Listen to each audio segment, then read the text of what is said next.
Bismillahirrahmanirrahim. Assalamualaikum warahmatullahi wabarakatuh.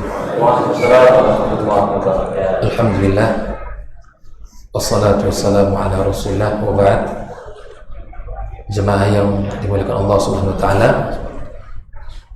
pada sesi sebelum salat sudah kita sampaikan bahwa agar ibadah yang kita lakukan nantinya, ibadah siam yang kita kerjakan, bahkan qiyam yang kita lakukan, hari-hari yang diisi dengan tilawah, sedekah dan infak atau infak sedekah dan yang lainnya, semangat kita dalam beramal saleh, memberikan makan orang-orang yang berbuka atau memberikan pertolongan kepada siapapun dari umat ini yang membutuhkan, agar semua itu tercatat rapi di sisi Allah Subhanahu wa taala.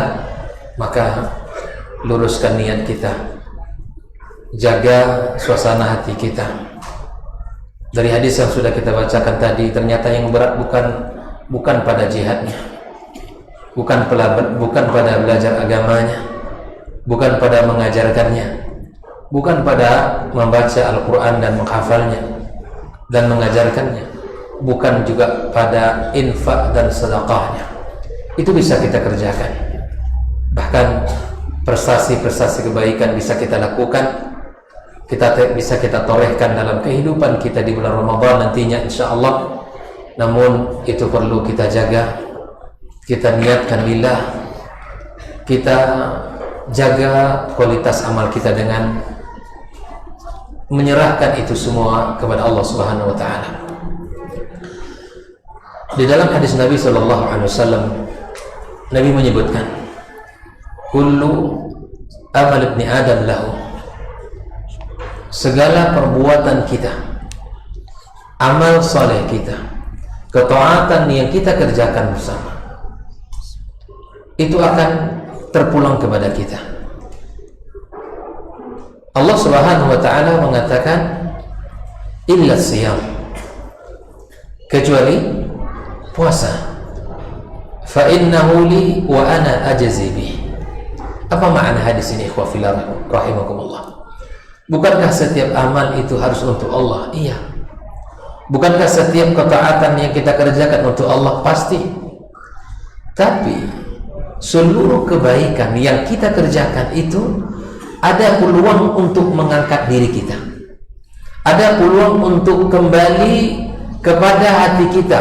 Misal dalam salat kita ada rasa, di saat kita mengeluarkan harta, berinfak, sedekah, ada nilai dan ada peluang di situ. Ada peluang untuk kita mendapatkan pujian, mendapatkan sanjungan, mendapatkan penilaian dari orang lain. Tapi ibadah puasa, ikhwah fillah rahimakumullah, adalah puncak kejujuran kita kepada Allah Subhanahu wa taala, puncak keikhlasan kita.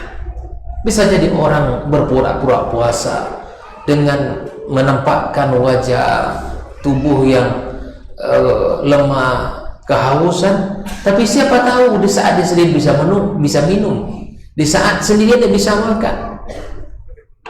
Disitulah nilainya.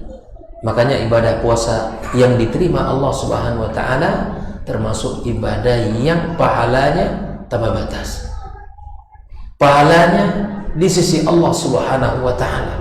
Wa ana ajzi bih, saya yang akan berikan balasan kepada, kata Allah Subhanahu wa ta'ala. Setahu saya, kalau salah nanti dikoreksi Ustaz, bahwa tidak ada amal yang Allah nisbatkan amal itu kepada dirinya kecuali hanya pada ibadah puasa ini. Wa ana fa innahu li, kata Allah, bahwa puasa itu milik saya. Wa ana ajzi bih, saya yang akan membalas ibadah puasa itu, kata Allah Subhanahu wa ta'ala.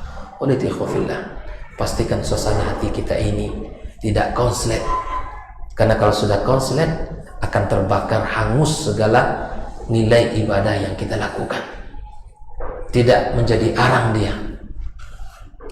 Maka jaga keikhlasan, bangun suasana hati yang tulus ikhlas karena Allah Subhanahu wa ta'ala, dengan segera kita memperbanyak taubat dan minta ampun kepada Allah Subhanahu wa taala. Umar bin Khattab radhiyallahu taala menyebutkan satu kalimat, andaikan satu bala yang turun ke muka bumi ini semuanya bisa tertimpa kecuali orang-orang yang berbanyak istighfar kepada Allah Subhanahu wa taala. Mereka akan Allah selamatkan. Mereka akan Allah jaga. Oleh karena itu ikhwah fillah rahimakumullah, mari kita siapkan diri kita memperbanyak taubat kepada Allah Azza wa Jalla. Kemudian kita memperbanyak istighfar kepada Allah Azza wa Jalla. Istighfar seperti orang yang membutuhkan Allah Azza wa Jalla. Bukan hanya sekadar istighfar yang kemudian itu menghilangkan, tidak menghilangkan hal-hal yang ada di hati kita. Kita minta ampun kepada Allah sebagai orang yang butuh kepada Allah, sebagai orang yang selalu merasa lemah di hadapan Allah Subhanahu wa taala. Mintalah ampun kepada Allah, bertaubatlah kepadanya. Yang terakhir ikhwah fillah rahimakumullah, jadikan kita orang-orang yang selalu atau merasa tidak cukup bekal kita untuk menuju Allah Subhanahu wa taala. Agar Ramadan yang kita berdoa kepada Allah, Allahumma balighni Ramadan, itu semangat kita sejak awal sampai terakhirnya. Jadikan kita orang-orang yang selalu butuh kepada Allah, orang-orang yang merasa tidak cukup amal kebaikannya kepada Allah Subhanahu wa taala. Jangan kita bawa diri kita bahwa sudah alhamdulillah Ramadan kemarin sudah banyak ratusan juta saya keluarkan, banyak orang-orang yang berpuasa saya berikan makan dan seterusnya.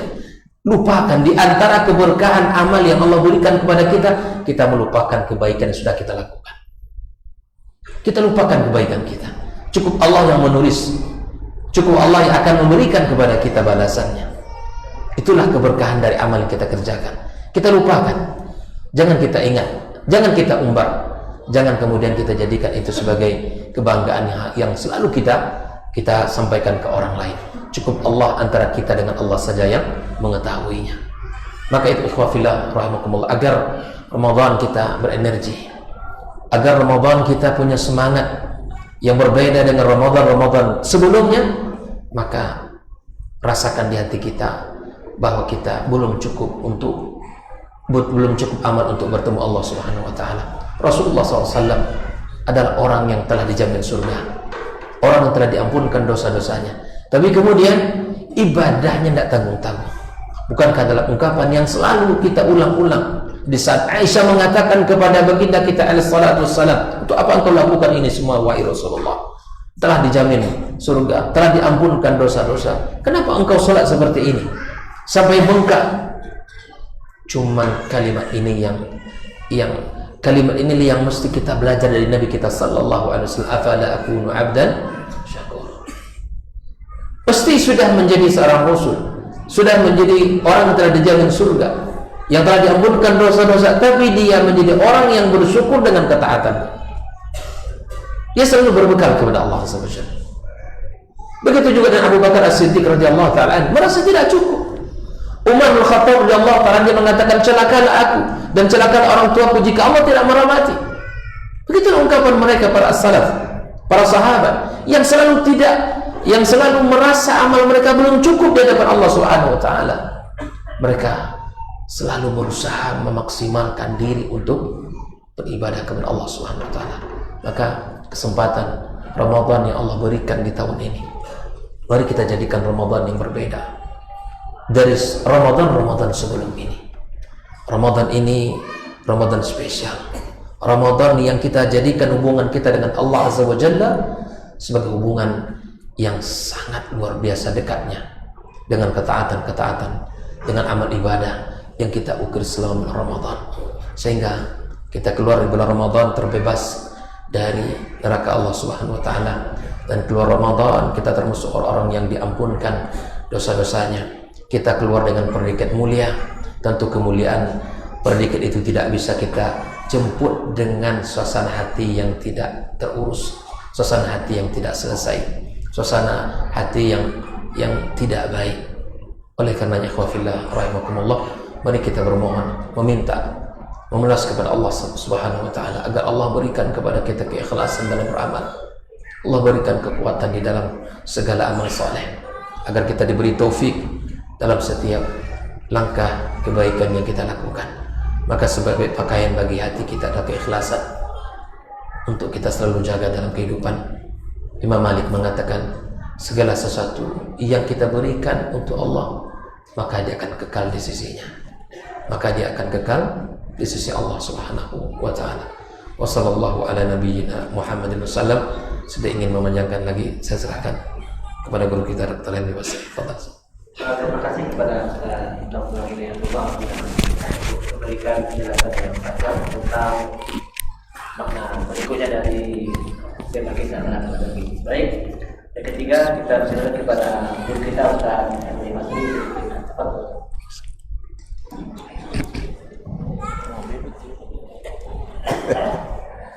Bismillahirrahmanirrahim. Assalamualaikum warahmatullahi wabarakatuh. Alhamdulillahirabbil alamin wal 'aqibatu lil muttaqin wala 'udwana illa 'alal zalimin. Asyhadu an la ilaha illallah wahdahu la syarikalah wa asyhadu anna Muhammadan 'abduhu wa rasuluhu la nabiyya wa la rasula ba'da. Guru-guru kita yang sama-sama kita muliakan, Dr. Dasman, Dr. Hidayatullah, semoga Allah selalu menjaga mereka berdua. Ikhwah sekalian yang hadir pada malam hari ini, yang mudah-mudahan semua kita insya Allah selalu diberikan semangat untuk istiqamah berada di atas sunnah Rasulullah Sallallahu Alaihi Wasallam. Pantas kita untuk bersyukur kepada Allah Subhanahu Wa Taala pada malam hari ini kita benar-benar berada dalam sebuah majelis yang spesial untuk membahas sesuatu yang juga sangat spesial. Apalagi judulnya adalah menunggu durian runtuh, menunggu durian untuh. Ketika tadi dicari-cari durian ternyata tidak ada, tapi warna kursi wala cendu durian ya nampaknya kita. Memang pandai Ustaz Jan mencari kursi sesuai dengan judul. Cendu durian nampak ini lah. Betul-betul spesial. Alhamdulillah. Saya kebagian pada bagian yang terakhir di malam hari ini.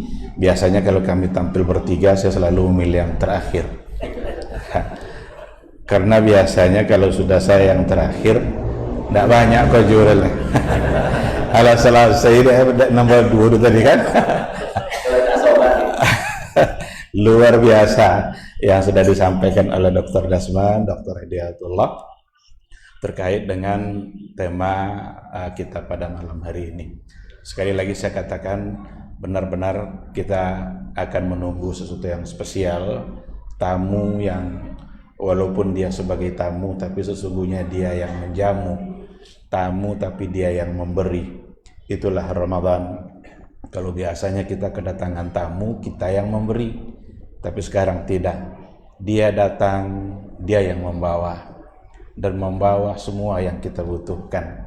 Maka pantas kita untuk berharap kepada Allah Subhanahu wa Ta'ala agar kita benar-benar nanti dipanjangkan umur kita sampai masuk bulan Ramadan.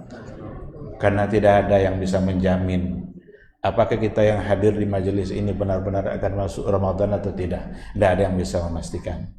Yang tahu hanyalah Allah. Harapan kita semua sama, benar-benar dipanjangkan oleh Allah umur kita sampai masuk bulan Ramadan. Bagaimana tidak spesial Ramadan itu?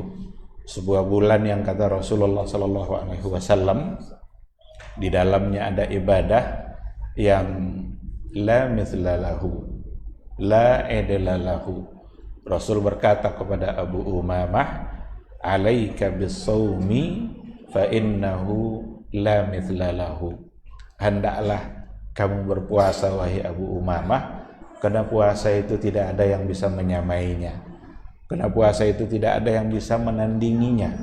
Ketika Nabi mengatakan tidak ada yang bisa menandingi dan menyamainya, itu menunjukkan bahwa Ramadan memang adalah bulan yang sangat spesial. Bagaimana tidak spesial istighfar dalam bulan Ramadan bisa menghapus kesalahan 11 bulan sebelumnya.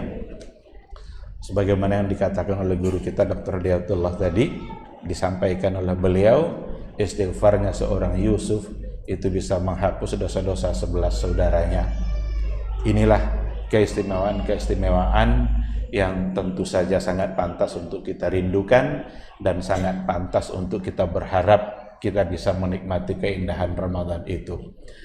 Amin ya rabbal alamin. Dalam kesempatan ini saya tidak akan panjang-panjang lagi untuk berbicara, tapi saya ingin menyampaikan pesan kepada kita bersama, khususnya kepada diri saya sendiri, dengan 3 pesan agar kita benar-benar mendapatkan durian runtuh itu, agar kita benar-benar mendapatkan manfaat sebesar-besarnya, agar kita meraih apa yang dijanjikan oleh Allah dan oleh Rasulullah SAW, dan kita benar-benar meraihnya secara sempurna. Yang pertama, mari kita sambut dengan baik dan benar. Jadi pesan pertama, sambutlah Ramadan itu dengan baik dan benar. Baik dan benar itu ukurannya adalah Rasulullah SAW, karena dialah yang menentukan mana yang baik, mana yang buruk. Apa ada orang yang menyambut dengan cara yang tidak baik? Bisa saja ada. Yang mudah-mudahan kita tidak termasuk ke dalam orang menyambut dengan cara yang tidak baik. Dan bagaimana cara menyambut dengan cara yang baik dan benar itu? Saya kira tadi juga sudah disinggung, bagaimana kita menyambutnya dengan hati yang bersih, dengan rasa gembira. Perlu kita tanya diri kita masing-masing, benar enggak kita bergembira dalam menyambut Ramadan ini? Iyo enggak wak sonang dan datang Ramadan. Jangan enggak boleh makan, enggak boleh minum. Dulu sore-sore bisa main bulu tangkis, kesun tak bisa, tanda lah. Kalaupun kita bergembira, apanya yang sedang kita gembirakan itu? Apanya yang sedang kita rindukan? Apakah kita sedang merindukan duduk-duduk di jalan ramai-ramai menjelang berbuka? Ataukah kita sedang merindukan setiap sore bisa buka bersama? Saiko buka bersama angkatan tamat SD, Aiso sesama tamat SMP, Ai ketiga sesama KKN, Ai kampe pokoknya ado je tiap hari buka bersama. Yang kadang-kadang entah lewat pula maghribnya, atau maghribnya sudah hampir mau masuk isya. Itukah yang sedang kita rindukan? Atau apa yang kita rindukan? Sambut dengan baik dan benar.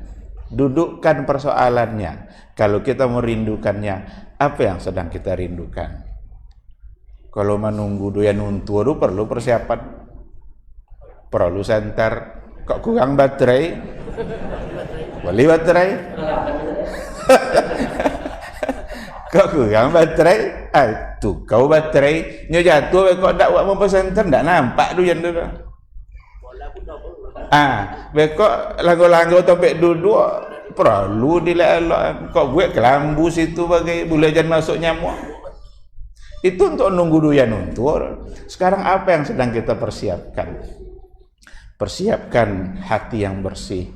Persiapkan kejujuran kita dalam menunggu Ramadan. Persiapkan niat yang ikhlas untuk benar-benar kita mengerjakan semua amalia Ramadan benar-benar hanya karena Allah Subhanahu wa ta'ala. Dan satu hal yang perlu kita ketahui, Rasulullah sallallahu alaihi wasallam ketika sudah melihat dan mengetahui adanya hilal untuk memasuki bulan Ramadan, ada sebuah doa yang diucapkan oleh Rasulullah sallallahu alaihi wasallam. Ada sebuah doa, Allahumma ahillahu, atau sebelumnya siapa yang tahu? Ada yang tahu enggak? Saya kasih hadiah. Tapi enggak usah dasman juga. Nyelan nak menjawab mbak jaga. Enggak bisa hadiah. Nambah hadiah. Nambah hadiah bisa. Jawab sebagai nambah hadiah. Ada yang tahu? Ada doa yang dibacakan oleh Rasulullah dan itu cara yang paling tepat dan baik dalam menyambut bulan Ramadan. Allahumma, Bapak bocoran sekali di awal.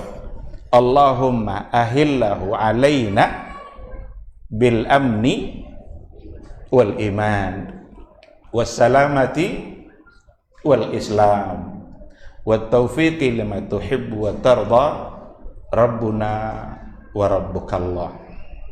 Ini doa Nabi. Ketika Rasulullah sallallahu alaihi wasallam sudah tahu dia kalau besok akan Ramadan dan ketika hilal itu sudah kelihatan, inilah yang diucapkan oleh Rasulullah sallallahu alaihi wasallam.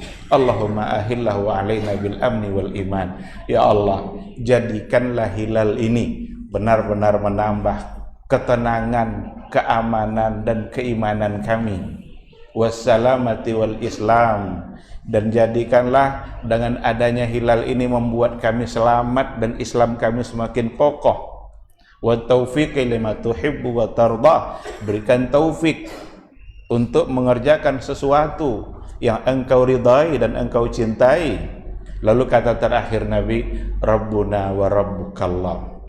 Ada dalam riwayat yang lain Rabbi wa rabbukallah, gitu saja. Ada dua versi. Ada yang Rabbuna wa rabbukallah. Ketika di bagian akhir ini Nabi mengatakan Rabb kami dan Rabb kamu. Kamu di situ siapa? Bulan. Rabb kami dan Rabb kamu wahai hilal adalah Allah. Berarti hilal itu adalah hamba Allah. Ketika hilal itu sudah menampakkan dirinya, itu ibadah yang ditunjukkan oleh hilal. Itu ibadah dia.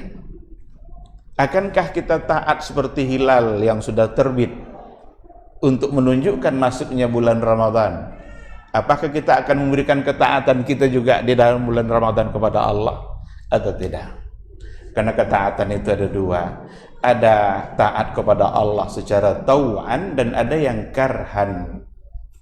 Kita ini sebagai manusia taat kepada Allah tau'an sebagai ikhtiar, ketaatan kita. Tapi ada yang karhan. Makhluk Allah sesungguhnya taat kepada Allah tapi karhan. Hewan kurban yang disembelih saat dikurbankan itulah ibadah dia. Berarti kita tidak sedang menganiaya dia, karena itu ibadah dia. Kalau boleh dipilih, mungkin dia memilih untuk tidak seperti itu. Awak yang dikorbankan ya kata Rasulullah. Bumi yang kita injak-injak ini, itu ibadah dia. Kalau boleh memilih, mungkin bumi memilih untuk tidak diinjak-injak. Itu karhan. Tapi ketaatan kita adalah tau'an, ikhtiar. Allah berikan kita akal, Allah berikan kita kemampuan untuk berpikir, Allah berikan kita hati untuk kemudian itu menjadi perangkat agar kita bisa taat kepada Allah Subhanahu wa taala. Rabb kami dan Rabb kamu adalah Allah. Berarti kita bersama bulan itu adalah hamba Allah yang memang harus menunjukkan ketaatannya.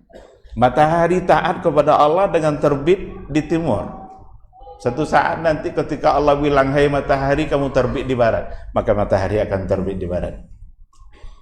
Dan terjadilah setelah itu hari kiamat. Oleh karena itu, yang ini adalah doa yang dibaca oleh Rasulullah sallallahu alaihi wasallam sebagai cara yang baik dalam menyambut bulan Ramadan. Jangan sekali-kali melakukan cara yang tidak benar. Jangan melakukan cara-cara yang justru di dalamnya ada kemaksiatan. Betapa ruginya kita ketika kita menyambut sesuatu yang suci dengan cara-cara yang kotor. Ramadan itu adalah bulan yang suci. Lalu mau kita sambut dengan cara-cara yang tidak baik. Tentu saja itu sesuatu yang sangat tidak pantas. Dan akan ada seperti itu. Ada orang yang ramai-ramai dengan alasan agar kita membersihkan badan kita, maka mandilah jantan batino di sungai. Katanya itu untuk membersihkan diri, untuk menyambut bulan yang suci. Tetapi sayangnya gembira yang mereka tunjukkan tidak pada tempatnya. Kita kalah oleh beramai-ramai, bisa kalah oleh yang tunggal. Bodoh enggak kita itu? Apa yang tunggal itu? Organ tunggal. Masa yang tunggal bisa mengalahkan yang ramai-ramai? Itu gambaran dari lemahnya iman. Gambaran dari lemahnya kedekatan diri kita kepada Allah Subhanahu wa taala. Perkokoh iman, perkuat keislaman kita, dekatkan diri kita kepada Allah, dan sambutlah dengan cara yang baik. Jadi yang pertama, sambut dengan cara yang baik. Yang kedua, isi dengan cara yang baik. Kalau sudah kita sambut dan nanti kita benar-benar masuk ke dalam bulan Ramadan, maka isilah Ramadan kita dengan yang baik, dan isilah sebaik mungkin dan sebanyak mungkin. Bagaimana caranya? Kita perlu untuk memahami secara baik apa amal-amal yang dianjurkan dalam bulan Ramadan, apa amalan-amalan unggulan yang memang itu adalah amalan yang diandalkan untuk selalu kita kerjakan selama bulan Ramadan. Ibadah itu nanti ada dua, ada yang wajib, ada yang sunnah. Yang wajib itu tentu saja yang paling utama. Oleh karena itu amalan unggulan yang paling harus dilaksanakan selama Ramadan adalah puasa. Karena itu yang wajib. Dan yang dipanggil adalah orang-orang beriman. Maka panggilan iman itu sesungguhnya adalah panggilan kebahagiaan. Berbahagialah ketika kita dipanggil oleh Allah sebagai orang yang beriman. Berarti Allah telah mengakui iman kita, dan itu mahal. Orang beriman tidak perlu untuk berpuasa. Karena kalau orang tidak beriman tidak perlu untuk berpuasa. Karena kalaupun mereka berpuasa, mereka tidak akan mendapatkan pahala apapun dari Allah Subhanahu wa taala. Maka kemuliaan Ramadan benar-benar disediakan oleh Allah untuk orang-orang yang beriman. Ada yang wajib dan ada yang sunnah. Yang sunnah tentu semua kita sudah tahu. Tapi saya ingin memberikan penjelasan sedikit. Amalan sunnah itu nanti ada dua kemungkinan. Ada amalan sunnah yang manfaatnya secara langsung untuk diri sendiri, tapi ada nanti amalan sunnah yang kebaikan dan manfaatnya secara langsung dirasakan oleh orang lain. Apa contohnya? Sedekah. Hal-hal yang manfaatnya nanti berdampak secara langsung kepada orang lain, di dalam kaidah fikih dikatakan al-amalul muta'addi afdalu minal amalil qasir. Ini kaidah fikih. Al-amalul muta'addi, atau dalam lafaz yang lain an-naf'ul muta'addi, amal yang kalau seandainya berdampak langsung kepada orang lain, afdalu minal qasir, lebih afdal daripada amal yang memang dampaknya hanya untuk diri kita sendiri. Kita memperbanyak sholat sunat, itu untuk kita. Kita memperbanyak baca Al-Quran, itu untuk kita. Tetapi ada amal yang muta'addi, yang berdampak langsung kepada orang lain, dan itu lebih afdal, yang kalau seandainya itu kita kerjakan dalam bulan Ramadan, tentu saja akan membuat pahala kita menjadi lebih besar. Oleh karena itu, ada salah seorang sahabat bertanya kepada Rasulullah SAW, kalau nggak salah Sa'ad bertanya kepada Rasul, ya Rasulullah, ibu saya sudah meninggal. Apakah saya boleh untuk bersedekah atas nama ibu saya? Kata Rasul, boleh. Apa sedekah yang paling baik ya Rasulullah? Apa jawaban Nabi ketika itu? Saqiyul ma. Saqiyul ma. Memberikan minum air untuk diminum kepada orang lain. Nabi menjadikan jawaban ini untuk pertanyaan Sa'ad tentang sedekah apa yang paling baik. Saqiyul ma, memberikan minum, memberikan air kepada orang lain. Bukankah saat orang berpuasa kalau dia berbuka yang diperlukan yang pertama adalah air? Dan itu ternyata adalah amalan yang afdal, yang kalau kita kerjakan pada bulan Ramadan itu menjadi mudha'afatul ajr. Karena salah satu dari keistimewaan umat Nabi Muhammad sallallahu alaihi wasallam yang tidak ada pada umat-umat yang lain itu memang adalah mudha'afatul ajri lil amal. Berlipat gandanya pahala untuk amalan-amalan. Ketika kita berikan orang minum, kita berikan orang makanan, bisa dia makan, itu jangan dikira hanya berhenti sampai di situ saja. Kalau seandainya diberi dia makan, dia dalam keadaan lapar, diberi makan, dan dengan makan itu nanti dia akan menjadi kuat, dan dengan kuatnya itu dia nanti akan bisa beribadah. Tidak mustahil kita yang menjadi wasilah kuat dia dalam beribadah itu akan mendapatkan pahala dari amalnya. Oleh karena itu wajar ketika Nabi mengatakan man fattara sha'iman falahu kana lahu mislu ajri siyami.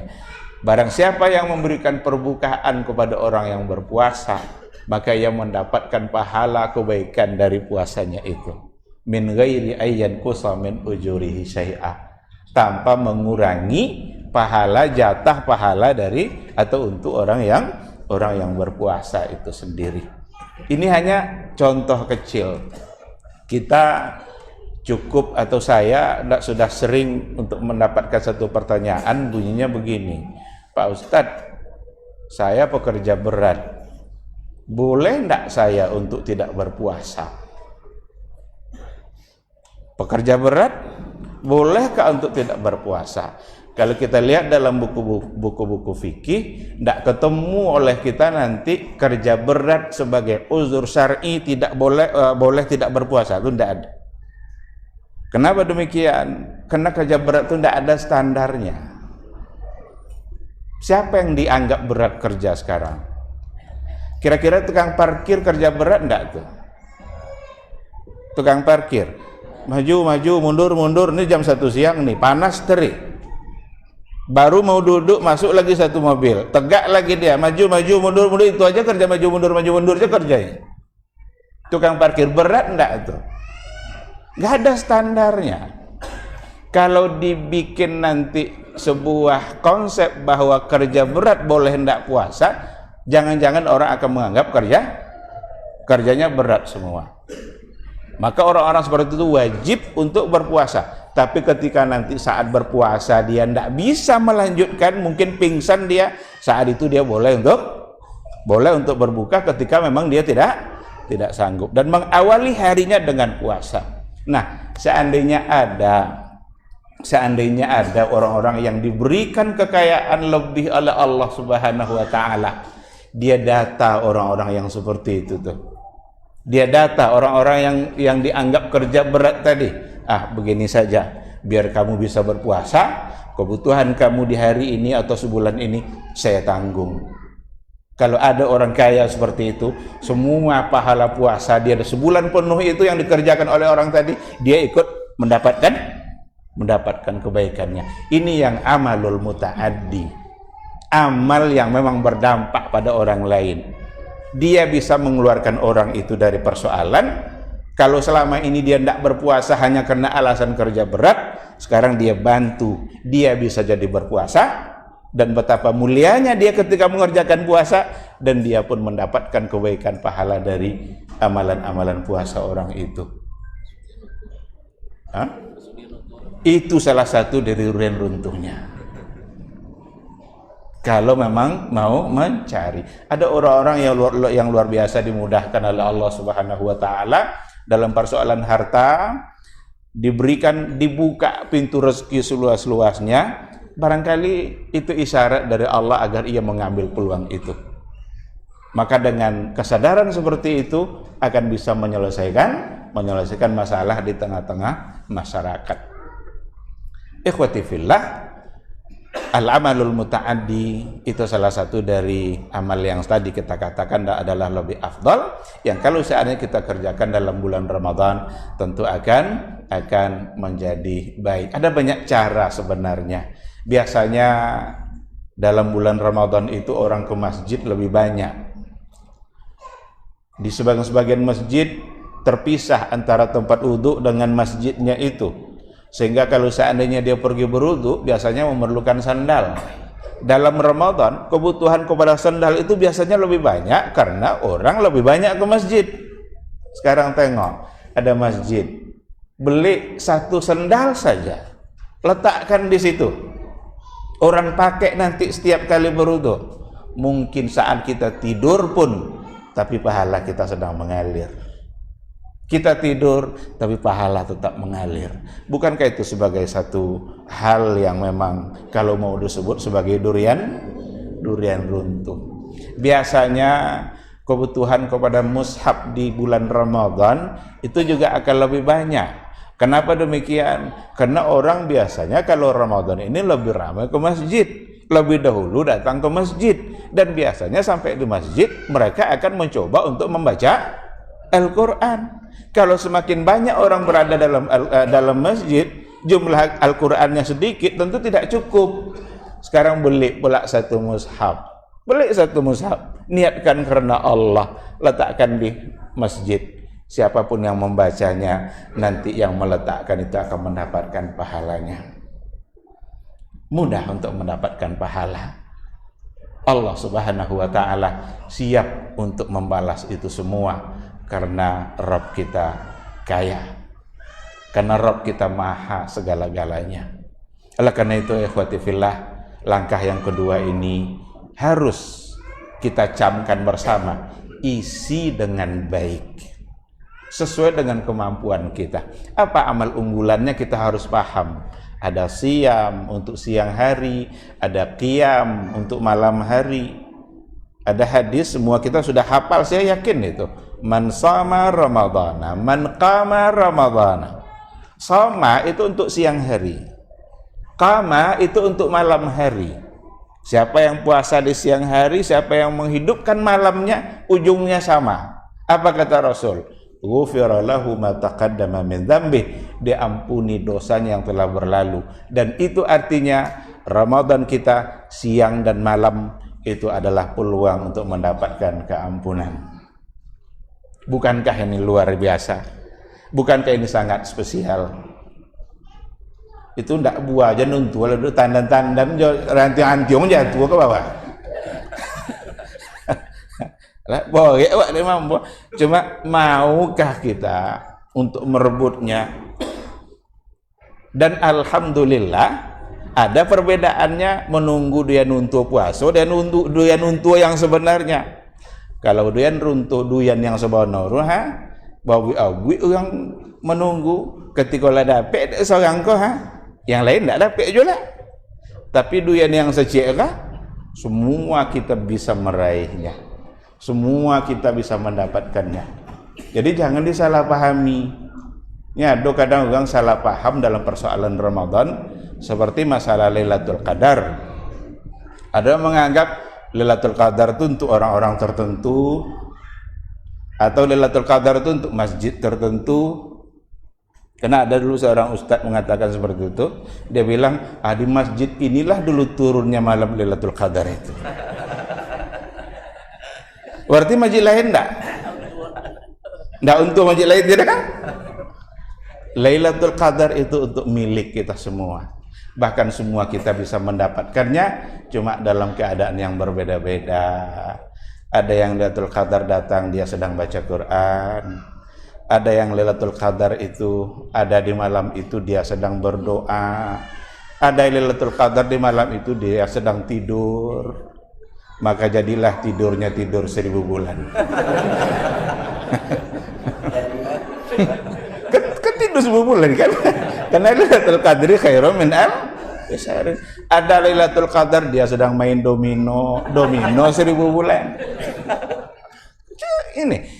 Oleh karena itu, agar kita mendapatkan kebaikannya, pilih cara ibadah ketika datangnya Lailatul Qadar. Ada sholatnya, ada baca Qur'annya, ada zikirnya, ada doanya, dan lain sebagainya. Seandainya di malam itu kita infakkan uang 10.000 saja, 10.000 di malam itu, dan seandainya memang malam itu Lailatul Qadar, berarti pahalanya lebih baik dari 1000 bulan. Itulah kebaikan yang disediakan oleh Allah. Nah, sekarang Lailatul Qadar dirahasiakan. Kata Rasul, taharrau fil ashril awakhir. Coba maksimal nanti mencarinya pada 10 terakhir. Anggap aja 10 terakhir itu semuanya Lailatul Qadar. Dan jangan ada malam di 10 terakhir di mana kita tidak berinfak. Jangan ada malam 10 terakhir di mana kita tidak baca Quran. Jangan ada malam 10 terakhir itu, 10 malamnya itu di mana kita tidak berdoa dan beristighfar kepada Allah. Semua harus kita isi seandainya memang ada di situ Lailatul Qadar. Mau 21 dia, mau 23, mau 25, itu urusan Allah. Kita hanya diminta untuk berupaya maksimal dalam meraih kebaikan. Biasa kan 22 plate kosong kan? Kan kadang bebedo lagi puasur kan? Bebedo Lailatul Qadar ada kan? Makanya 10 terakhir itu anggap semuanya Lailatul Qadar. Ya kalau bebedo puasa cik Senayan, cik Selasa mau kan? Tentu enggak sama malam ganjil. Bebedo Lailatul Qadar kan? Maka anggap 10 terakhir semuanya bagian dari itu. Maka itu pula mungkin rahasianya karena itu hikmahnya kenapa dirahasiakan agar kita bersemangat untuk mengejarnya selama 10 terakhir. Baik, itu yang kedua. Yang ketiga, barangkali yang terakhir Ustaz. Biarkan yang mencatat amal kita itu malaikat pencatat. Allah sudah kirimkan 2 malaikat Raqibun Atid. Wa ma yalfizu min qawlin illa ladaihi raqibun atid. Kiraman katibin. Ada yang mencatat amal kita. Kita nggak perlu ambil tugas malaikat. Ini banyak orang kalau mulai beribadah lalu foto. Bawa nak ambil Quran loh, foto bekak doh. Indahnya membaca Al-Quran di malam hari. Ya enggak sawi ada nak baca Quran kan lang ndak itu nyer. Indahnya membaca Al-Quran di malam hari. Tuh balatan di Facebook bekak doh. Sekali saja tengok ada like enggak. Saya tidak katakan itu tidak boleh. Enggak nyawi haram.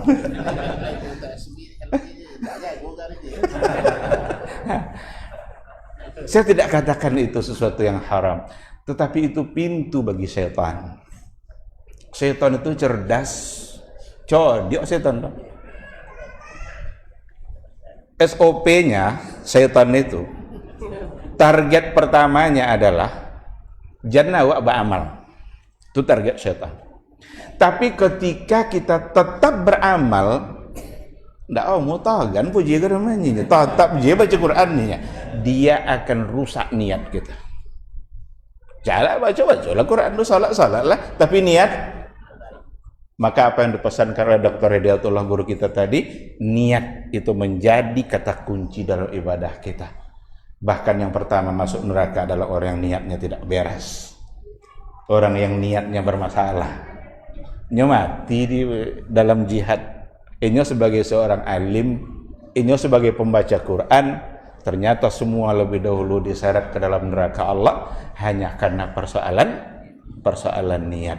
Oleh karena itu, selama Ramadan kita, ibadah kita, biarkan malaikat mengerjakan tugasnya. Jangan diambil tugas malaikat. Tidak ada gunanya. Itu hanya akan merusak niat kita. Dan kalau yang 3 ini kita kerjakan, sambut dengan baik, isi dengan baik, dan biarkan malaikat mencatat. Iko memang pueu ada duyan. Yang mudah-mudahan di akhirat kelak dihidangkan di dalam surganya Allah Subhanahu wa ta'ala. Terima kasih. Ini yang bisa saya sampaikan. Mohon maaf. Saya kembali serahkan kepada moderator. Terima kasih kepada ketiga ustaz kita yang telah menyampaikan materi berkaitan dengan nanti ujian tutup. Dan selanjutnya kita ini diskusi dengan beberapa pertanyaan yang sudah masuk dari para jemaah kita. Nanti bisa pertanyaan ini jawab dengan satu-satu atau bersamaan, insyaallah. Yang pertama begini Ustaz, karena tadi kan baca Quran di masjid, karena begitu kurangnya barangkali mushaf Al-Quran sehingga kita baca dengan HP. Apakah ketika kita baca Quran dengan HP dibandingkan dengan itu ada kelebihan atau kekurangannya? Fadhil Ustaz.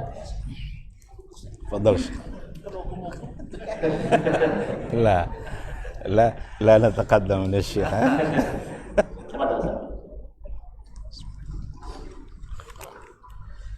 Bismillah wassalatu wassalamu ala Rasulillah wa ala alihi wa sahbihi wa man wala. Kaum muslimin kaum muslimat dirahmati Allah Subhanahu wa taala.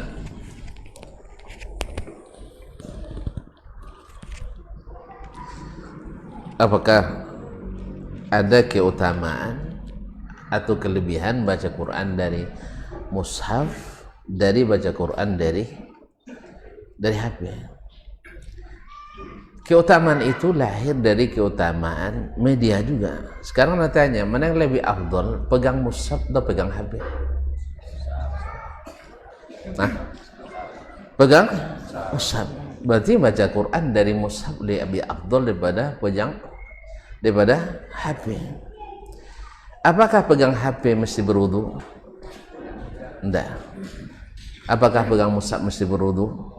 Mesti. Apakah pegang HP boleh di WC? Boleh.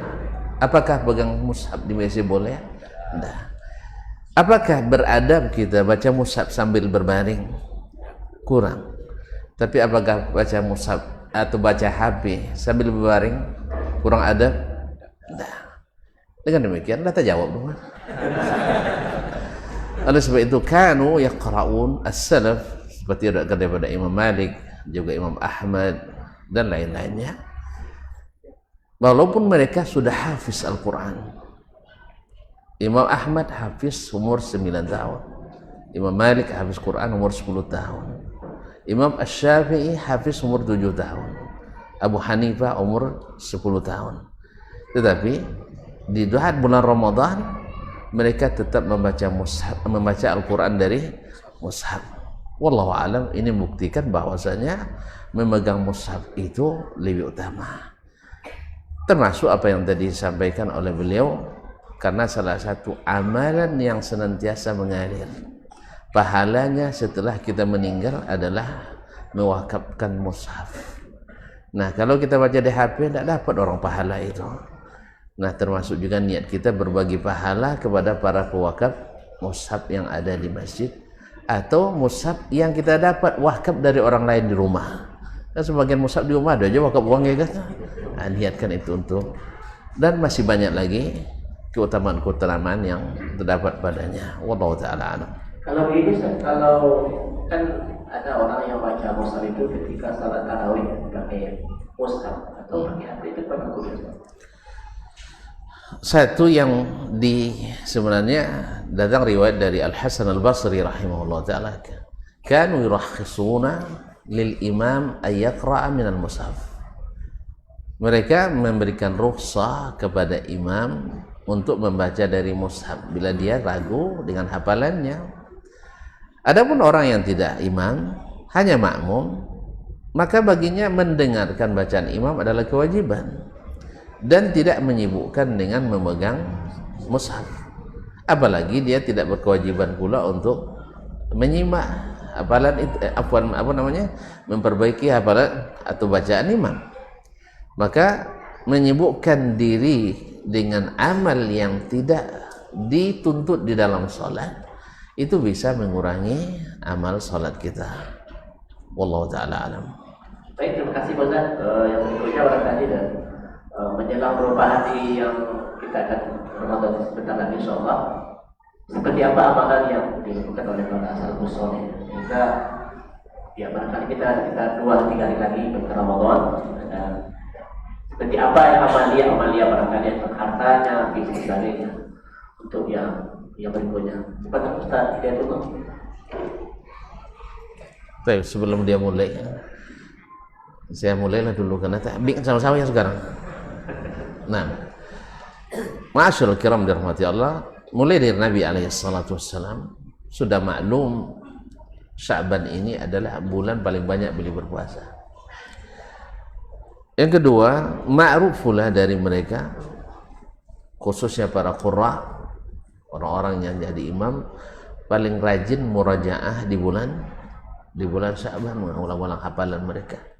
Yang ketiga, ma'ruf pula di antara mereka, banyak di antara mereka itu sengaja berinfak di bulan Sya'ban kepada kaum fuqara dan masakin, supaya mereka fokus untuk berpuasa, tidak memikirkan lagi apa yang mau dimakan di bulan puasa. Maka apa yang disampaikan oleh Abu Ya Dr. Helmi tadi adalah itu sebenarnya dari amal mereka. Mereka ada yang misalnya zakatnya jatuh tempo di bulan Ramadan, tapi mereka bayarkan di bulan Sya'ban supaya bisa dimanfaatkan oleh orang-orang miskin, sehingga mereka fokus untuk untuk menunaikan puasa Ramadan. Termasuk segala hal yang menyibukkan orang-orang seperti di pekerjaannya, misalnya kesibukan-sibukannya, kalau kita bisa meringankan sehingga di bulan Ramadan dia fokus, kita juga akan mendapatkan pahala karena mendalla ala khairin kafa'ilih. Silakan Ustaz. Sebenarnya Ustaz Asman, bahwa kita masih di bulan Sya'ban. Bulan Sya'ban dan bulan Sya'ban ini adalah bulan yang disebutkan oleh Rasulullah SAW, bulan di mana amal kita diangkat kepada Allah Subhanahu wa Ta'ala. Oleh karenanya amalan yang disunahkan memang memperbanyak, terutama di awal-awal bulan Sya'ban sampai pertengahan. Walaupun di akhir ada sebagian di akhir-akhir bulan Sya'ban ya memakruhkan sehingga tidak bersambungnya Sya'ban dengan Ramadan. Oleh karena ikhwah fillah, besok masih Senin ya, mesti kita perbanyak untuk siang, kita persiapkan diri kita. Dan yang kedua tadi disebutkan oleh para ulama bahwa syahrul Sya'ban syahrul qura, di mana memang kita melatih diri kita untuk banyak-banyak membaca Al-Qur'anul Karim. Dan di bulan Sya'ban ini adalah bulan di mana banyak kita atau banyak orang melupakan dan melalaikannya. Maka jadilah kita orang-orang yang intibah, orang yang siap diri, yang akan bertemu dengan bulan mulia itu. Tentu sebagai persiapan fisik barangkali sering sudah kita lakukan ya.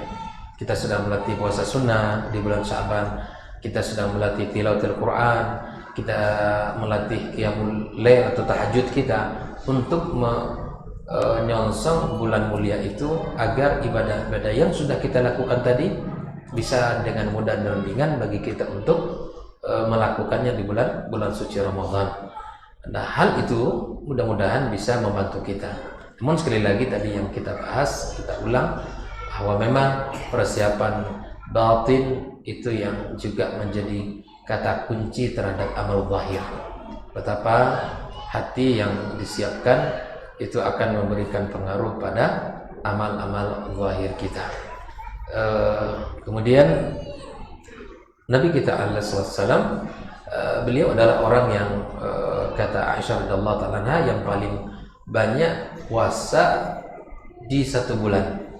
Kalau bulan Ramadan beliau menyempurnakan satu bulan penuh, tapi amalan-amalan yang paling banyak dilakukan oleh beliau di bulan Sya'ban adalah berpuasa.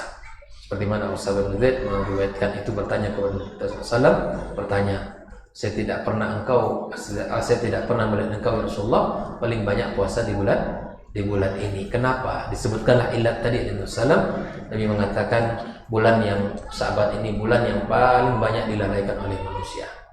Bersiap diri, mempersiapkan hati di saat orang-orang lalai itu memiliki keutamaan tersendiri di sisi Allah Subhanahu wa Ta'ala. Amal-amal yang kita lakukan di saat orang lalai, ini kan persiapan bulan Sya'ban ini macam-macam orang ya.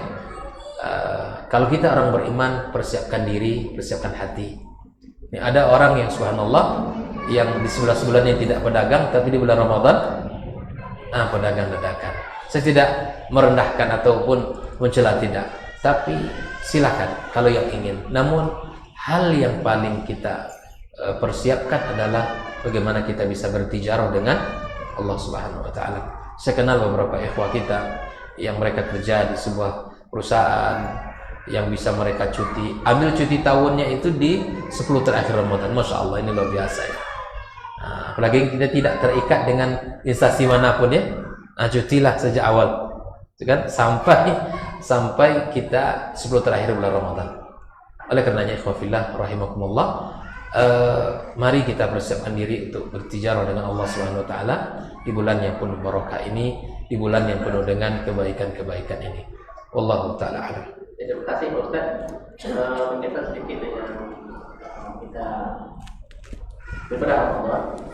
Itu kan semua orang dengan ekonominya yang berbeda. Nah, tadi ada tentang kesempatan dalam dari kehidupannya dalam Ramadan.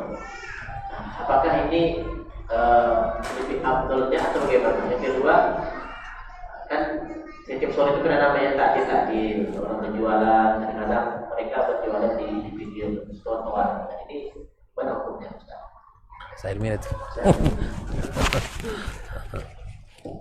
Apa ya?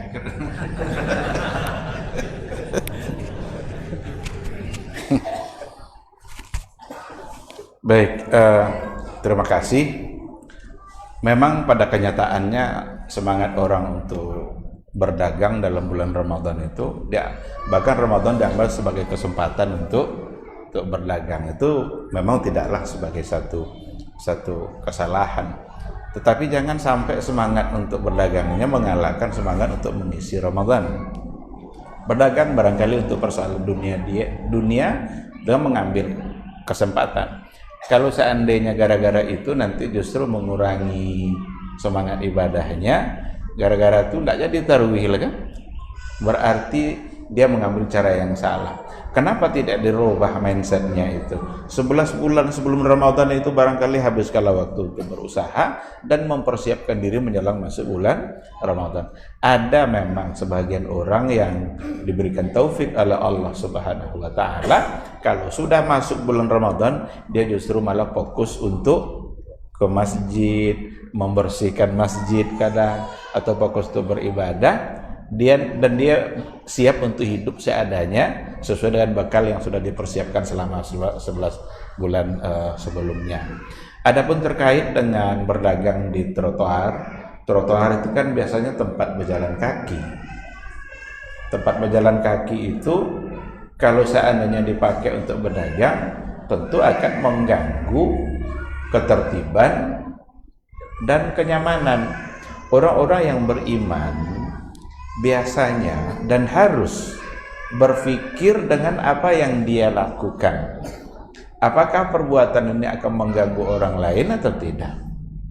Kalau seandainya akan mengganggu orang lain, maka jangan lakukan. Kalau buruk akibatnya dan berdagang di situ, gara-gara dia di situ macet jalan jadinya. Karena orang jalan kaki pindah ke jalan yang seharusnya di situ untuk mobil. Berarti dia yang sebagai penyebab. Kalau memang dia sebagai penyebab masalah tadi, bisa berdosa karena gara-gara dia terjadi hal-hal yang tidak baik. Oleh karena itu, pikirkan baik-baik posisi di mana kau akan berdagang juga, di mana posisi dia ingin melakukan dagangannya itu. Jangan mengganggu ketertiban umum, jangan meletakkan sesuatu di tempat yang itu bukan hak dia untuk diletakkan di situ. Barangkali ada tempat-tempat yang mungkin untuk disewa, mungkin entah pemerintahan, barangkali ada pada sebagian desa itu karena desa yang membuatnya, kemudian mereka memberikan kontribusi kepada desa, atau pemerintahan yang lebih tinggi dari itu mungkin yang membuatnya. Kalau harus bayar, ya bayar, karena al-ghunmu bil ghurmi. Al-ghunmu bil ghurmi. Kita dapat untung, ya kita harus ada risiko juga yang harus kita bayar. Masa mau dapat untung aja tidak mau kena risiko? Mau dapat untung harus ada sesuatu yang juga kita bayar. Sama dan al-kharaju bid-dhaman itu saja. Al-kharaju bid-dhaman itu kaidah fikih sudah diatur oleh para ulama. Jangan mau menang sendiri. Maka jangan lakukan itu. Orang-orang yang beriman kepada Allah mesti berfikir dengan apa yang dia lakukan. Baik atau tidak, mengganggu orang atau tidak. Nah, saya kira itu yang perlu untuk didudukkan. Dan pada akhirnya ya kalau para ustadz ya bisanya ngomong begini. Kalau Satpol PP baru yang tukang angkut. Itu terserah. Kalau dibiarkan oh ya enggak apa-apalah selama Ramadan berarti sudah ada legalitasnya. Tapi secara hukum asalnya ketika kita melakukan sesuatu yang akan berdampak buruk bagi keadaan yang lain, maka bisa-bisa kita mendapatkan dosanya. Wallahu subhanahu wa ta'ala a'lam. Terima kasih kepada Ustaz yang mengajukan 3 pertanyaan yang dari WA. Berikutnya kita tanya dari jemaah yang hadir. Belakang. Sampai belakang. Terima kasih moderator untuk bertanya. Sebagaimana disampaikan oleh Ustadz Helmi tadi bahwa mengasih makan untuk orang berpuasa pahalanya dapat sama kita. Tapi kenyataannya begini Ustaz, kita telah dibeli nasi atau maksudnya uang untuk beli berbuka puasa sama Ramadan. Nyata orang ini berbohong Ustaz, tidak berpuasa Ustaz. Jadi tentu kita bersakesap Ustaz. Ini kenyataannya ada terjadi Ustaz. Yang kedua kayak di jemaah masjid Ustaz, beriuran sama-sama jemaah untuk berbuka di masjid. Jadi datang masjid ini maka banyak sebagiannya tidak berpuasa Ustaz. Yang saya tanyakan apakah dapat pahala Ustaz? Orang kena tipu nih Ustaz. Terima kasih. Barangkali sudah jelas Ustaz, bagaimana pertanyaannya. Kan ada juga di masyarakat nih, berhubung nih ada makan gratis kan, tidak puasa kan. Soto aja makan itu lek berbahaya kan. Apa dek sawi nama dia tadi? Seharusnya bisa sudah senang jawab tadi. Eko sawi lah namu terpaksa pegang mikro. Ketika kita sudah memberikan sesuatu dengan niat baik untuk memberikan perbukaan kepada seseorang dan kita tidak tahu kalau orang itu ternyata tidak berpuasa, kita pahalanya sudah kita dapatkan karena innamal a'malu binniyat wa innamal likulli imri'in ma nawa. Semua amal-amal kita itu ditentukan oleh niatnya dan seseorang itu akan mendapatkan sesuai dengan apa yang dia niatkan. Ketika kita sudah memberi dengan niat untuk memberikan perbukaan, berarti kita niatnya baik sesuai dengan apa yang ada pada hadis Nabi. Man fattara sha'iman, insyaallah niat baik itu sudah dibalas oleh Allah Subhanahu wa taala karena kita memberinya dengan niat sesuai dengan yang diatur oleh agama kita. Uponya tentu dakwahnya kasan ndak puasa. Besok kan nak mambejo le tanyonya puasa ndak. Lai puasa. Kalau yang sama. Kalau orang lain memang ndak pula kita perlu ngungkit-ngungkit puasa ndak puasa kan? Ndak perlu kita ungkit-ungkit kan? Kalau dah ngomong isu-isunya ndak basurunya boleh aja pikir-pikirnya deh kan. Tetapi sekali lagi sesuatu yang kita sudah niatkan untuk satu kebaikan dan sementara kita tidak tahu, maka insya Allah kita tetap mendapatkan pahala dari niat baik kita. Sama dengan salim ala man ta'rif wa man lam ta'rif. Ucapkanlah salam kepada orang yang kamu ketahui dengan orang yang tidak kamu ketahui. Berarti tidak mesti dan orang yang kenal awak aja ucap salam dah. Kita tahu atau tidak tahu, kita ucapkan salam. Sekarang ternyata kita ucapkan salam, dan ketika tidak lama setelah itu kita tahu bahwa dia adalah non-muslim. Non-muslim kan tidak boleh ucap salam dah. Apakah kita berdosa dengan perbuatan kita tadi? Tidak, karena Nabi mengatakan salim ala man ta'rif au ala man arafta wa man lam ta'rif. Ketika Nabi menyuruh kita untuk berbuat mengucapkan salam, dan sekarang kita sudah lakukan. Tahu tidak tahu, tugas pertama kita adalah untuk mengucapkan salam, maka insya Allah kita telah melakukan satu perbuatan yang baik. Sekira seperti itu. Wallahu subhanahu wa ta'ala. Ada yang lain jemaah? Ada tambahnya.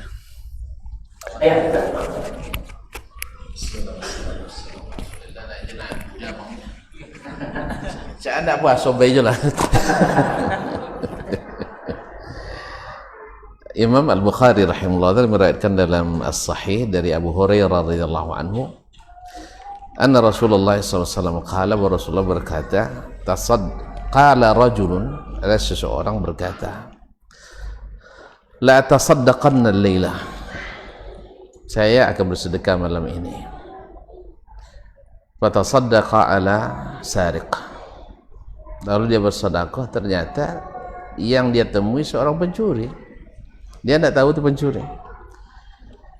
Besok paginya, al-nas yatahaddatsuna tusaddiqa ala sariq, sedekah diberikan pada pencuri, kan salah alamat tuh.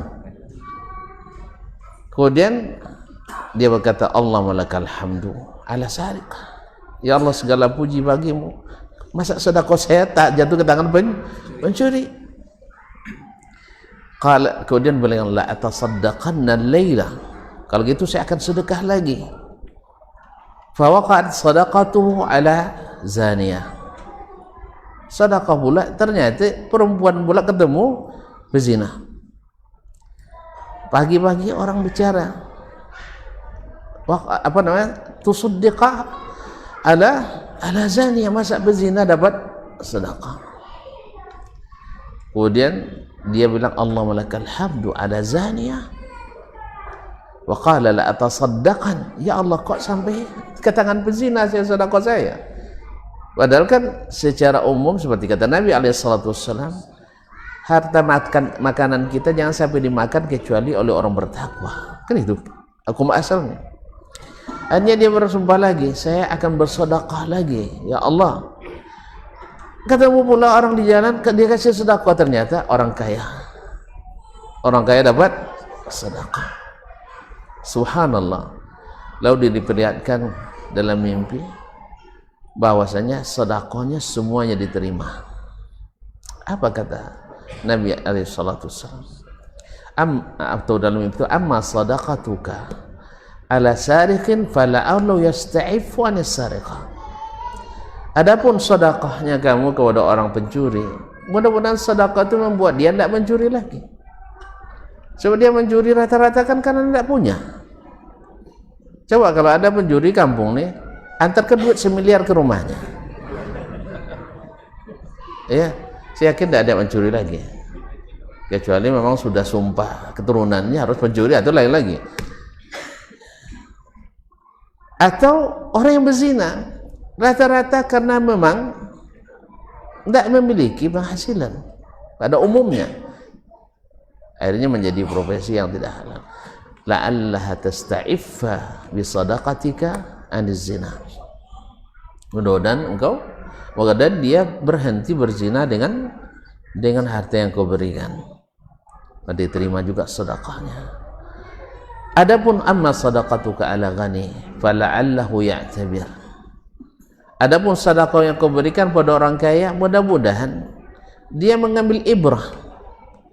Masa saya dapat sedekah, saya tidak pernah bersedekah, akhirnya tertarik dia untuk mensedekahkan, minimal yang dia dapat itu disedekahkan.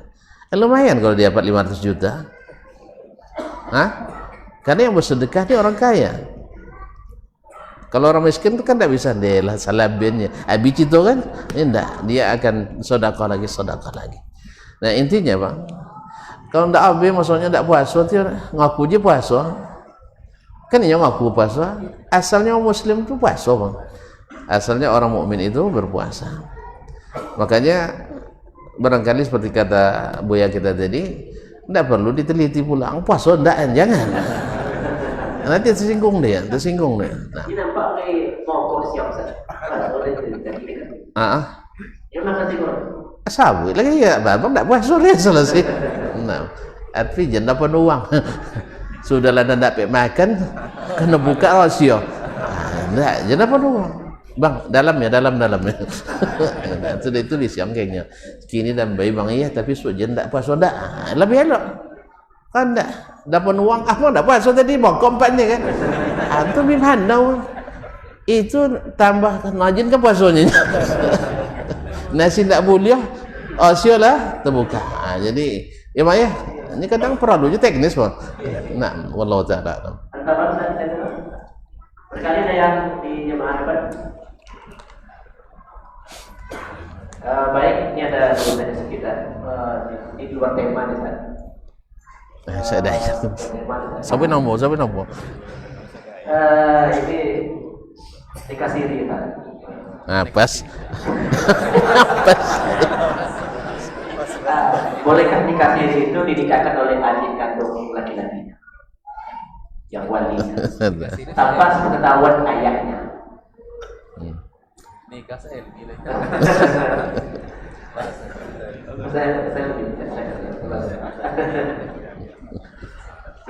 nikah siri yang jadi walinya adik kandung laki-laki tanpa diketahui oleh ayah. Bismillahirrahmanirrahim. Terima kasih. Nikah siri itu pertanyaan di Ustaz Johnson tuh. Nya cucondo we, anya kan kasar dinyor batanya.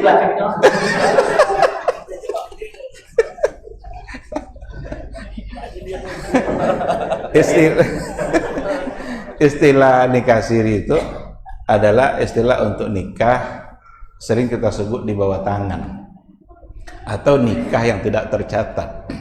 Tapi dia ada dua bentuk. Nikah siri yang dibolehkan, nikah siri yang terlarang. Kalau nikah siri yang dibolehkan itu adalah meskipun tidak tercatat tapi lengkap syarat rukunnya. Ada calon suami, calon istri, ada wali, sah secara syar'i. Karena memang dari dulu tidak ada catat-mencatat dalam persoalan nikah. Tidak ada Umar bin Khattab nikah pas foto 3x4 apa. Tidak pernah ada. Tapi sekarang kan semua mesti lengkap. N5, N3 macam-macam. Berapa N-nya dulu tuh Ustaz? Ada kertas surat-surat itu kan tidak tercatat, tapi sebuah syarat lengkap maka nikahnya sah. Tapi ada yang nikah siri dengan syarat rukun yang tidak lengkap, tidak ada walinya. Ada pula diistilahkan dengan wali muhakkam atau wali mustahkam. Ada tokoh masyarakat yang diangkat sebagai wali, padahal tokoh itu tidak ada hubungan apa-apa dengan yang perempuan tadi. Dialah yang menikahkan. Ini tentu sesuatu yang tidak sah. Tadi sesuai dengan pertanyaan yang tadi itu, dia dinikahkan tapi oleh adik laki-laki dia, tanpa sepengetahuan ayahnya. Wali itu ada maratibnya, maratibul auliya.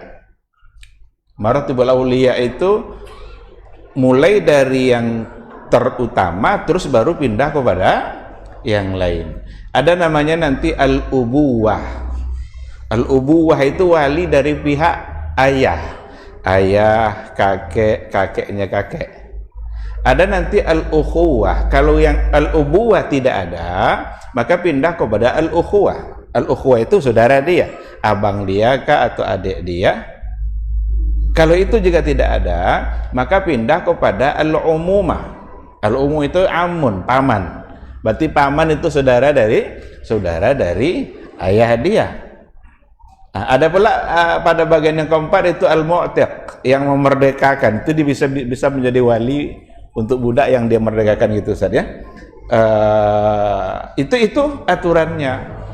Sekarang ketika dia dinikahkan oleh adiknya, padahal dia punya ayah dan tanpa sepengetahuan ayah, berarti dia menikah. Seharusnya dia harus konsultasi dulu dengan ayahnya. Karena ayahnya lah yang paling berhak dalam hal ini untuk menikahkan dia. Karena itu wali mujbir, wali nasab yang paling dekat itu adalah ayah. Perlu barangkali ditelusuri kenapa tidak disampaikan kepada ayahnya. Apakah karena ayahnya menolak? Kalau ayahnya menolak, kenapa dia tolak? Apakah dia tolak karena alasan syar'i? Kalau ayah menolak karena alasan syar'i, berarti ayah harus didengar. Tapi kalau ayah sebagai wali nasab menolak untuk menikahkan tidak dengan alasan syar'i, maka itu menjadi wali adal, wali yang melarang untuk menikahkan anaknya sendiri. Biasanya dia ambil alih nanti oleh wali hakim. Kalau seandainya walinya wali adal. Kalau bapaknya menolak tidak alasan syar'i sama sekali, lalu diambil alih oleh yang lain, wallahu a'lam, secara zahir bisa saja itu sah karena ayahnya menolak karena tidak alasannya syar'i. Tapi kalau alasannya syar'i, justru ayahnya itu yang harus dilihat harus dikedepankan dia, karena pertimbangannya adalah pertimbangan yang syar'i. Maka yang lain tidak berhak untuk menikahkannya. Wallahu alam, sekira Dr. Dasman mungkin bisa menambahkan dalam persoalan ini. Terima kasih. Ini jadi jemaah yang sedikit saya juga. Saya sudah menggalaki dari awal Syaban sudah separuh Al-Quran. Apakah ini kita tahu Ramadan ini saya mulai dari awal itu boleh dikatakan? Bismillahirrahmanirrahim. Bagi kita yang sudah membaca Al-Quran misalnya dari Syaban seperti yang ditanyakan, ya lanjutkan saja, karena nilai atau pahala untuk mendapatkan khatam Al-Quran kita dapatkan. Nggak perlu kita mulai dari Al-Fatihah lagi, lanjutkan saja nanti, lalu kemudian setelahnya ya mulai lagi. Misalnya 15 hari ke depan ya bisa kita khatamkan, alhamdulillah. Kemudian ya sudah, kita mulai lagi dengan awal daripada surat Al-Fatihah atau surat dalam Al-Quranul Karim, dan seterusnya begitu. Memang Ramadan, subhanallah, bulan yang suasananya Al-Quran itu terasa sekali. Suasana Ramadan ini, suasana Al-Quran sangat terasa sekali. Makanya Al-Imam Az-Zuhri mengatakan di antara salah satu amalan yang dianjurkan di bulan Ramadan selain siyam dan qiyam adalah tilawatil Quran. Suasana Ramadan itu suasana Al-Quran harus terasa. Dan memang Ramadan disebut dengan bulan Al-Quran. Syahrul Ramadan alladzi unzila fihi Al-Quran. Di bulan Ramadan diturunkan Al-Quranul Karim. Maka ikhwah fillah rahimakumullah, mari sama-sama kita hidupkan Ramadan dengan Al-Quran. Kita berlomba-lomba ya untuk sama-sama menghidupkan rumah kita dengan Al-Quran. Ya, jangan anak jadi suruh ngaji, ya kan? Orang tua juga harus ngaji. Ayahnya ngaji, ibunya ngaji, anak-anak juga ngaji, sama-sama. Kalau perlu kita saling mengingatkan antara pasangan kita. Tanya suaminya, sudah berapa juz bang? Maka kalau masih juz pertama aja bukan? Kalau masuk di bulan Ramadan, bila kan khatam, tanyakan dalam rangka kita fastabiqul khairat. Begitupun kita tanya istri kita, ya sibuk di dapur aja saya pagi sampai sore kan, tidak sempat ngaji. Ikhwafillah, saya ingin sampaikan sedikit, mau pertanyaannya di luar sini tuh, bahwa Rasulullah SAW adalah orang yang paling sederhana dalam urusan makanan. Beliau adalah qudwah kita, dan beliau adalah contoh kita. Jangan karena urusan makanan yang ingin disiapkan di saat kita berbuka, ya lalu kemudian kita lalai dalam urusan ibadah yang lainnya. Itu penting. Silahkan membahagiakan suami, membahagiakan anak, itu adalah kebaikan. Dan itu adalah pahala ketika itu dilakukan oleh seorang wanita dengan penuh keikhlasan. Tapi jangan sampai urusan-urusan ini pun menghabiskan waktu kita. Dan kita juga sebagai suami jangan menuntut banyak, ya kan? Ini sore itu harus 5 model set. Jangan. Ketika Rasulullah SAW bertanya kepada istrinya di waktu pagi, di saat dikunjungi, pertanyaan Rasulullah SAW kepada istrinya, hal indakum syai', ya, adakah sesuatu yang bisa dimakan. Syai' itu kan nakirah ya. Syai', apa saja yang bisa dimakan, apa saja bisa diminum. Ya, air putih, ada kurma, ada his, ya silakan. Nah, oleh karena itu yang ingin saya sampaikan, kesederhanaan dalam urusan makanan itu adalah teladan kita Rasulullah SAW. Jadi kita jangan terlalu menyibukkan dalam bab seperti ini sehingga ya, urusan yang penting, yang lebih utama terabaikan dan tidak maksimal kita dalam menjalankannya. Wallahu ta'ala alam. Baik, ini terakhir, maaf, dua tema. Assalamualaikum Ustaz. Anda bertanya, apa hukumnya suami mentalak istri dalam keadaan linglung? Bininya linglung. Pas istri sedang linglung. Pegang saya. Kalau belum ada.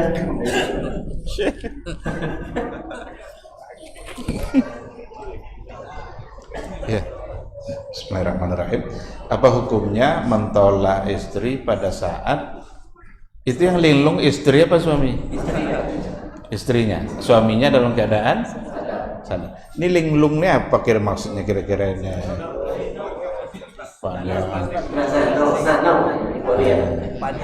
Dimpodu ya. Mungkin tidak stabil kira-kira. Iya. Yang pertama sekali yang ingin saya katakan, tolak itu bukan solusi pertama dalam persoalan keluarga. Tapi tolak itu adalah solusi terakhir ketika satu keluarga bermasalah. Dan tidak ada keluarga yang tidak bermasalah. Tinggal lagi bagaimana cara menghadapi persoalan. Tapi bolehkah dilakukan? Boleh. Cuma dibenci oleh Allah. Maka dalam sebuah hadis dikatakan, abghadul halali ilallah at-talaq. Sesuatu yang halal tapi dibenci oleh Allah adalah talak. Halal berarti boleh, dibenci berarti itu bukan solusi pertama. Cari solusi yang lain. Tolak itu salah satu dari target syaitan dalam hubungan suami istri. Kalau ada syaitan yang berhasil untuk membuat orang berbuat kesalahan-kesalahan yang lain, itu belum dianggap prestasi itu. Umpamanya bisa mabuk, jadinya umpamanya meninggalkan sholat, alun terlalu prestasi lagi. Tapi yang paling berprestasi oleh bosnya syaitan tadinya, syaitan udah bos loh. Yang paling berprestasi bagi dia adalah ketika ada di antara kawan-kawannya yang bisa memisahkan antara suami dan istri. Oleh karena itu, berpikirlah untuk menceraikan, meskipun adalah dibolehkan, tapi itu bukan sebagai solusi yang utama, yang pertama. Sekarang terjadilah masalah, lalu ia ceraikan dan istrinya dalam keadaan linglung, stres atau apa gitu ya. Dan cerai itu keabsahannya nanti ditentukan oleh lafaz yang diucapkan oleh suaminya dalam keadaan sadar, bukan dalam keadaan dipaksa atau terpaksa.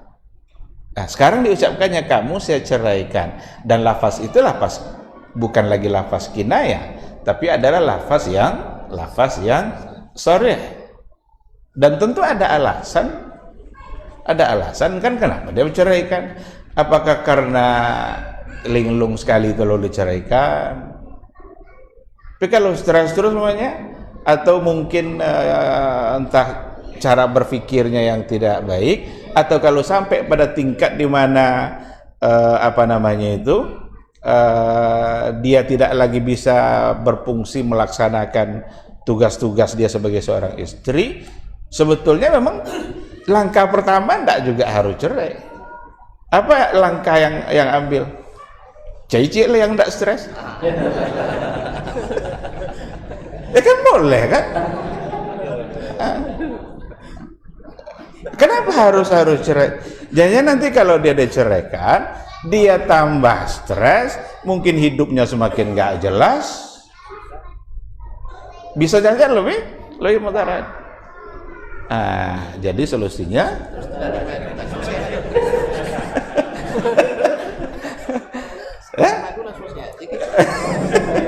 atau siapa tahu itu yang jadi solusi. Nah, itu yang jadi obatnya.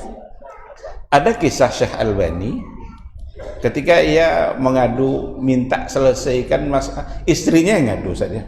Istri Syekh Albani ini mengadu kepada seorang qadhi. Dia mengadukan, kerja saya berat, apa segala macam, ngurus pustaka, ngurus buku, ngurus dapur.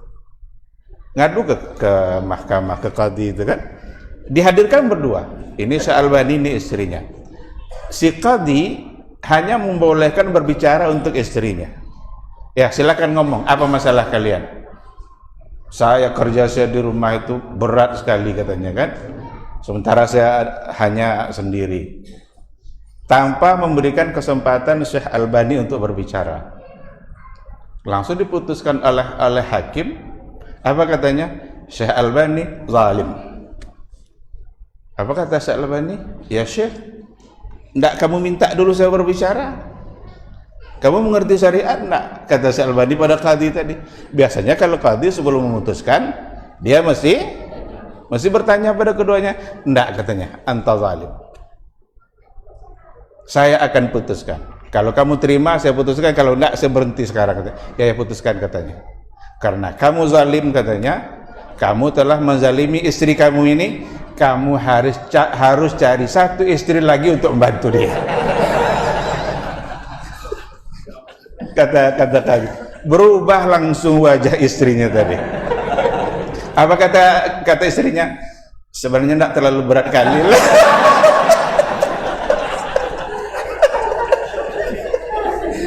Tidak terlalu berat kali lah, biarlah tidak apa-apa lah saya ngurus pustaka. Selesai. Kalau ada aja. Mungkin tadi stres tadi itu buat seperti itu. Siapa tahu pas dengar dia mau dikasih kawannya, hilang linglungnya kan. langsung dia sehat. Wallahu a'lam. Oke, terima kasih kepada Ustaz yang telah menyampaikan beberapa dari kita pada malam ini. Pada kali yang awal kita yang sudah tinggal Dewi. Karena tinggal lagi cuma closing statement dari Ustaz masing-masing cuma 30 detik atau 1 menit untuk memberikan motivasi akhir dalam haji malam ini. Maksimal 1 menit. Baik, sebenarnya kesimpulannya kita ingin benar-benar mendapatkan dunia runtuh. Dan tadi sudah disebutkan oleh masyayikh kita, harus bersih hati baik kepada Allah Subhanahu wa taala, sehingga benar-benar ikhlas, harus dibuang segala kepentingan lain kecuali karena Allah Subhanahu wa taala. Yang kedua, harus bersih kepada hamba Allah, karena Allah juga menjadikan hati yang tak bersih kepada hambanya, hamba itu dihukum bahwa pekerjaannya, proyeknya di Ramadan ini walaupun dapat dorong tua tapi tidak temu, tidak diproses. Kalau tidak diproses, pahala tidak cair sampai selesai nanti di mahkamah Allah di padang mahsyar. Tentu kita tidak ingin banyak urusan di sana. Lama nunggu 50.000 tahun. Oleh sebab itu, selesaikan hati kita dari sekarang, ikhlas karena Allah, buang segala syirik, apalagi jangan sampai nyambut Ramadan dengan acara yang berbau syirik pula. Ada sebagian, tidak nawa tapi banyak. Kemudian bersihkan hati kita dari hal-hal yang merusak terhadap saudara kita. Siapa yang suka memfitnah, segera bertobat. Siapa yang menebar namimah, segera mencabut kembali. Dan siapa yang suka berghibah, maka ganti dengan menyebut kebaikan. Dan siapa yang berdendam, sekarang hapus itu dendam. Karena itu semua membuat amal tidak terima. Kita selalu nekankan pada nama ikhlas. termasuk tidak berbaikan dengan saudara, dengan hamba Allah, membuat amal kita tidak proses. Apalagi gono doyan untuk tapi tidak boleh dijual. Apa sebab? Ilegal. Terima kasih. Ada ungkapan, ada 3 amal yang tidak masuk dalam timbangan di hari kiamat kelak. Seluruh amal dalam timbangan kebaikan, tapi 3 ini karena saking besarnya Allah Subhanahu wa taala yang memberikan. Yang pertama adalah as-sabar, kesabaran. Kesabaran adalah amal yang luar biasa. Sabar terhadap diri, sabar terhadap istri, sabar terhadap anak-anak, sabar terhadap sahabat-sahabat, orang-orang yang terdekat dengan kita, dan sabar dalam melakukan ketaatan kita kepada Allah Tabaraka wa taala, sehingga Allah katakan innama yuwaffas sabiruna ajruhum bighairi hisab. Bighairi hisab, tanpa batas pahala kebaikan insya Allah Subhanahu wa taala. Yang kedua yang disampaikan guru kita al-afu, memberikan maaf. Memberikan maaf kepada saudara-saudara kita, memberikan maaf kepada orang yang telah menggaris luka di hati kita, yang telah menzalimi kita, yang telah memfitnah kita. Berikan maaf karena Allah. Mungkin dia orang-orang yang barangkali tidak pantas, tapi kita maafkan karena Allah. Karena orang-orang yang berikan maaf itu pun pahalanya di sisi Allah Subhanahu wa taala. Dan ketiga adalah as-shaum, di antaranya adalah puasa, yang sebagaimana hadis yang kita sebutkan tadi, bahwa fa innahu li wa ana ajzi bih. Inilah 3 kebaikan yang mesti kita perhatikan untuk menyebut Ramadan. Kita persiapkan diri kita untuk bersabar, melakukan ketaatan selama Ramadan, dan kemudian kita teruskan setelah Ramadan. Kemudian kita berikan maaf. Apakah ada harus minta maaf? Nanti masuk SMS banyak tuh. Ketika tangan tak bisa berjabat, kaki yang tidak bisa melangkah. Gimana? Tidak mesti. Ini secara umum. Ya sudah. Ya Allah, saya maafkan saudara-saudara saya, fulan yang telah benar-benar menyakiti hati saya. Karena aku butuh dengan maaf. Tak perlu kita buat acara-acara. Tak perlu kita harus bagaimana begitu. Tidak. Lakukan secara umum. Berikan maaf dari hati kita yang paling dalam, lillah, karena Allah, karena kita berharap ampunan Allah Subhanahu wa taala. Kita minta maafnya Allah atas segala dosa dan kesalahan kita. Kita berikan maaf karena Allah Subhanahu wa taala. Yang ketiga, sungguh-sungguh Ramadan nanti, karena ibadah Ramadan, ibadah puasa milik Allah Azza wa Jalla, dan Allah yang akan memberikan balasan kepada kita. Wallahu taala alam. Semoga Allah berikan taufik kepada kita. Bismillahirrahmanirrahim. Seandainya nanti kita benar-benar memasuki bulan Ramadan, maka mari sama-sama kita punya azam, punya tekad yang kuat, sama-sama menjadikan Ramadan kita kali ini benar-benar Ramadan yang berbeda, Ramadan yang spesial, berbeda dengan Ramadan-Ramadan yang sebelumnya. Agar Ramadan kita menjadi spesial, agar lebih bermakna, maka kita juga harus punya upaya yang lebih kuat dan lebih banyak. Kita persiapkan secara maksimal dengan sambut dengan hati yang bersih, hati yang suci, niat yang ikhlas, dan tekad yang kuat untuk memanfaatkan detik-detik waktu kita selama bulan Ramadan. Seandainya dalam bulan Ramadan sholat kita tidak lebih banyak, maka di luar Ramadan barangkali akan lebih sulit lagi. Kalau seandainya dalam Ramadan bacaan Quran kita tidak lebih banyak, kita khawatir di luar Ramadan nanti akan lebih sulit lagi. Kalau seandainya dalam Ramadan sedekah kita tidak lebih banyak, kita khawatir jangan-jangan di luar Ramadan nanti akan lebih sulit lagi untuk memperbanyaknya. Maka manfaatkanlah sebaik mungkin dan memohonlah kepada Allah agar diberikannya kekuatan, kesehatan, inayah, semangat dan istiqamah untuk mengamalkan dan memanfaatkan seluruh peluang-peluang kebaikan yang ada dalam bulan Ramadan. Segalanya ada di tangan Allah. Kita hanya bisa memohon dan semoga Allah mengabulkan semua permohonan kita. Terima kasih. Terima kasih kepada para atas kita yang telah memberikan materi kita pada malam hari ini. Mudah-mudahan materi yang disampaikan tadi benar-benar memberikan kita memahami dan mengamalkannya dalam Ramadan insyaallah. Ucapkan terima kasih kepada para ustaz yang telah bersedia hadir pada malam kita dan memberikan materi ini Allah berikan kesehatan, dengan kemudahan dalam segala urusan semua. Demikian kami, subhanallahumma bihamdika, asyhadu an la ilaha illa anta, astaghfiruka wa atubu ilaik. Assalamualaikum warahmatullahi wabarakatuh.